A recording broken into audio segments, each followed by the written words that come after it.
नमस्कार दोस्तों, आप सबका स्वागत है इस नई वीडियो में। दोस्तों, इस वीडियो में हम बात करेंगे राम के वंशज या पूर्वज के बारे में।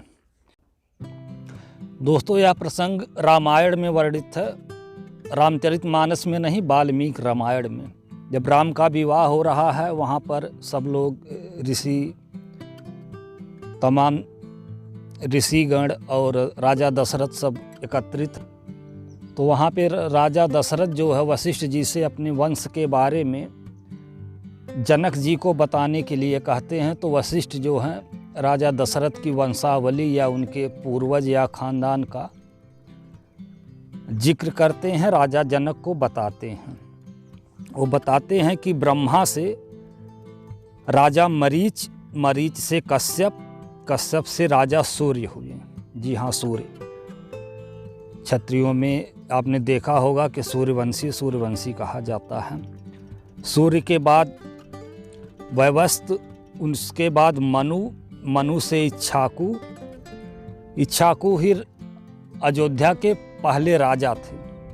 अयोध्या में जिस राजा ने राज करना शुरू किया था वो थे इक्ष्वाकु। इक्ष्वाकु का जिक्र कई बार वाल्मीकि रामायण में हुआ है। इक्ष्वाकु, मंधाता और काकुस्थ, इन तीन राजाओं का जिक्र कई बार देखने को मिलता है।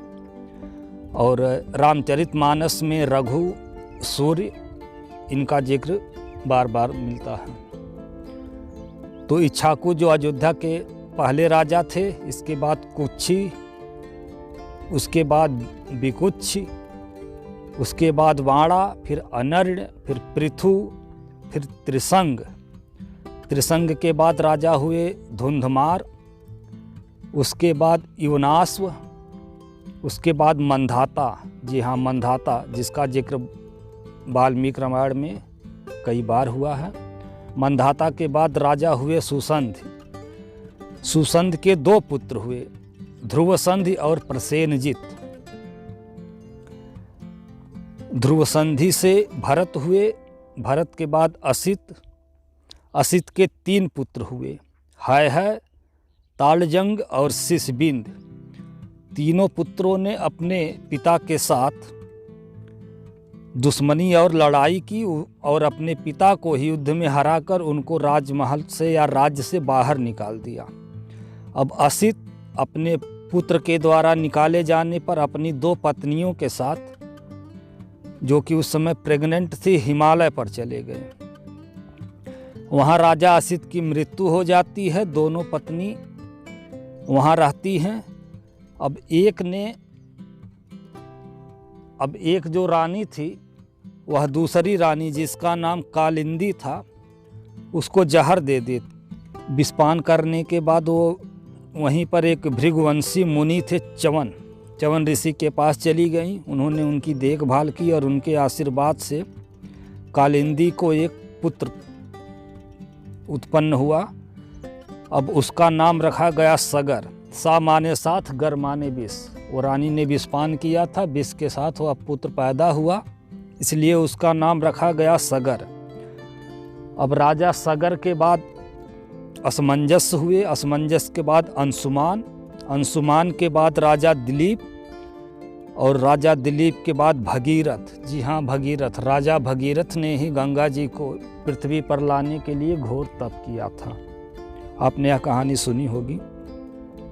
राजा भगीरथ के बाद काकुस्थ, काकुस्थ के बाद राजा हुए रघु। जी हाँ, राजा रघु, जिनका रामचरितमानस में बहुत जिक्र है। आपने सुना होगा राजा दशरथ को कहते हुए कि रघुकुल रीति सदा चली आई, प्राण जाय पर वचन न जाय। वो इन्हीं रघु के बारे में बात करते हैं राजा दशरथ। काकुस्थ के बाद राजा हुए रघु, और रघु के बाद प्रबिद्ध। प्रबिद्ध के बारे में कहा जाता है कि ये मनुष्य का मांस भक्षण करते थे। ये नरभक्षी थे, इनको राक्षस भी कहा जाता है। देखिए, राम के वंशज में एक ऐसे भी राजा हुए थे जो नरभक्षी थे, और इनको राक्षस भी कहा जाता है। अब प्रबिद्ध के बाद इनका पुत्र हुआ जिसका नाम था साषण्व।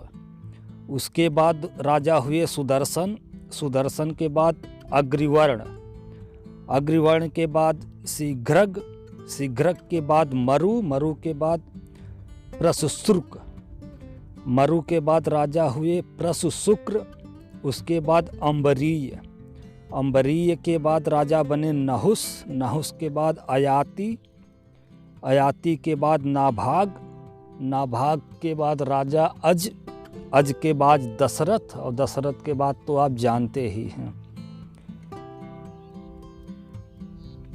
तो दोस्तों यह था श्री रामचंद्र जी के लगभग 40 पीढ़ियों या वंशजों का संक्षिप्त विवरण, जिन्होंने क्रमानुसार शासन और राज्य किया था।